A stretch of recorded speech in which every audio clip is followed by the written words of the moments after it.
Iran और Israel के बीच छिड़े 12 दिन के युद्ध ने पूरी दुनिया को चौंका दिया।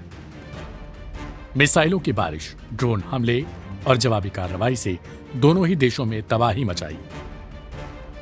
ईरान से दागी गई जहां अधिकतर मिसाइलों को इस्राएली डिफेंस सिस्टम ने डिटेक्ट करने का दावा किया, तो बहुत सारी ऐसी मिसाइलों को रोकने में असक्षम हुआ जिसने तेल अवीव और हाइफा जैसे शहरों में भयानक तबाही मचाई।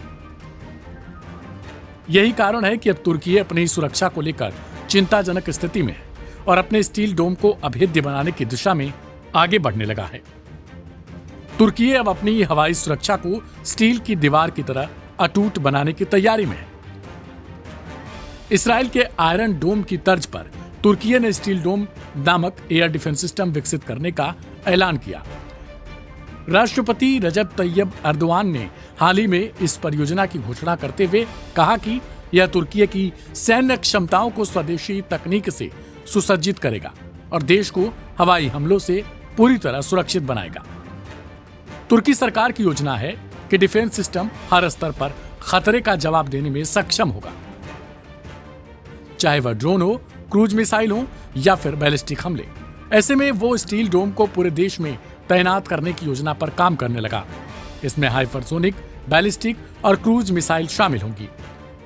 इसके अलावा आधुनिक युद्धपोत, टैंक, एयरक्राफ्ट, बिना पायलट वाले ड्रोन और अगली पीढ़ी के एयरक्राफ्ट कैरियर भी प्लान में शामिल हैं। आखिर क्या है स्टील डोम? यह एक multi layer air defence shield है जो अलग अलग ऊंचाई और दूरी पर हवाई हमलों को रोक सकेगी।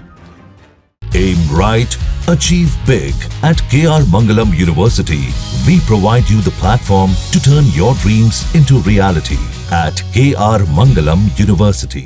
इसमें तुर्कियों में विकसित की गई कई तकनीकों का इस्तेमाल किया जाएगा, जैसे कोर्ट रेंज डिफेंस, कोरकुट और गोक्तेनिच जैसे एंटी एयरक्राफ्ट गन और सुनगुर मिसाइलें, मीडियम रेंज हिसार ए और हिसार ओ जैसी मिसाइलें, लॉन्ग रेंज में सीपर मिसाइल सिस्टम जिसकी मारक क्षमता 100 किलोमीटर से भी ज्यादा होगी। साथ ही लेजर तकनीकी, इलेक्ट्रॉनिक जैमिंग सिस्टम और रडार नेटवर्क भी इसमें शामिल होंगे।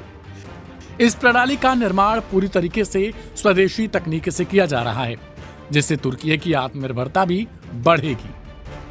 तुर्क डिफेंस इंडस्ट्री बोर्ड ने इस प्रोजेक्ट को 2024 में मंजूरी दी। सीपर मिसाइल पहले ही परीक्षणों में सफल हो चुकी है और साल 2025 से इसे तैनात किया जाना शुरू हो गया। सरकार की योजना है कि साल 2028 तक देश भर में यह प्रणाली पूरी तरीके से सक्रिय हो जाए।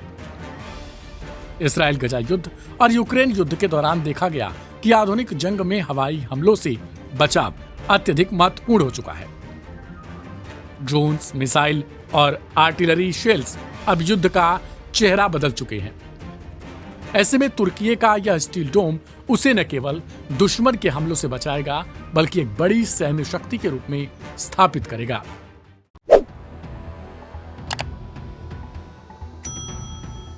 नमस्कार, आप देख रहे हैं लाइव हिंदुस्तान। ईरान और इजराइल के बीच 12 दिन तक चले युद्ध के बाद अब जो लंबे चौड़े दावे किए जा रहे थे, उनकी एक एक करके पोल खुलती भी नजर आ रही है।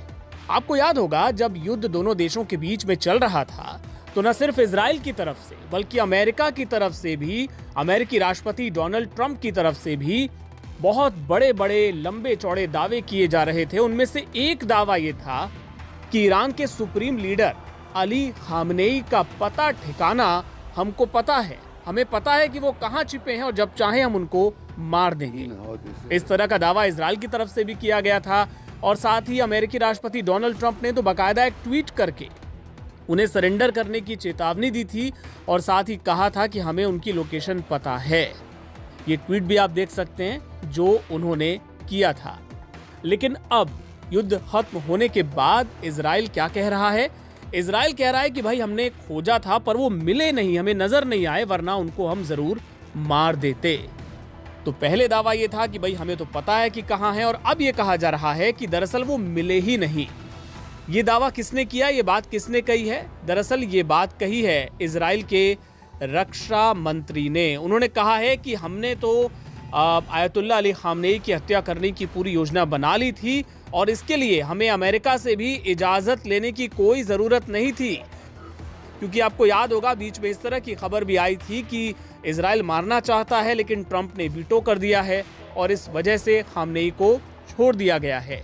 लेकिन अब इजराइल के रक्षा मंत्री कैट्ज ने खुद इस बात को स्वीकार किया है कि हमने प्लान तो बनाया था, लेकिन हमें आयतुल्लाह खामनेई कहीं मिले ही नहीं, नजर ही नहीं आए।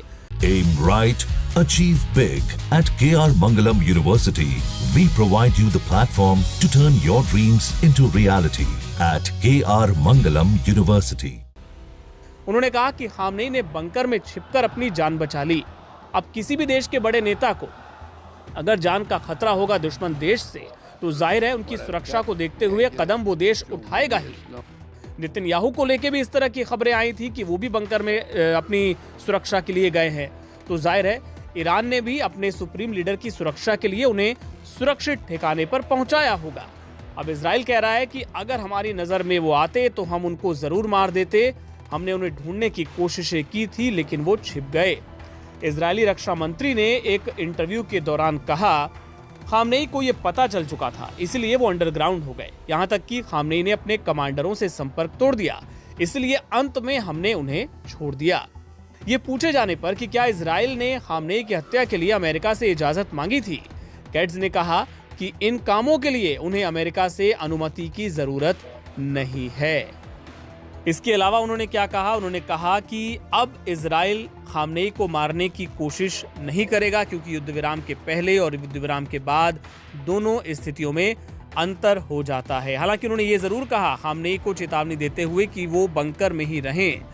उन्होंने याद दिलाया किसकी याद दिलाई? कैट्ज ने याद दिलाई हसन नसरल्लाह की, जिन्हें पिछले साल इजराइल ने मार गिराया था। उन्होंने खामनेई की उनसे तुलना करते हुए कहा कि उन्हें हसन नसरल्लाह से सीखना चाहिए, जो लंबे समय तक बंकर में ही बैठे रहे। मैं खामनेई को भी यही सलाह देता हूं।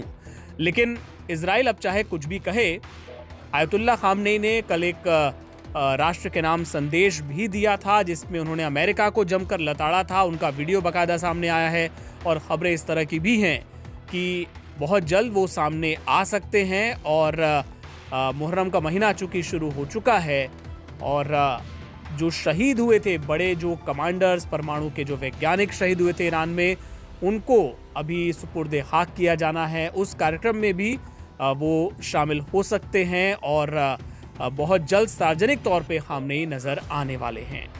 इससे जुड़े तमाम अपडेट्स आपको आगे भी दिखाते रहेंगे। आप देखते रहिए लाइव हिंदुस्तान।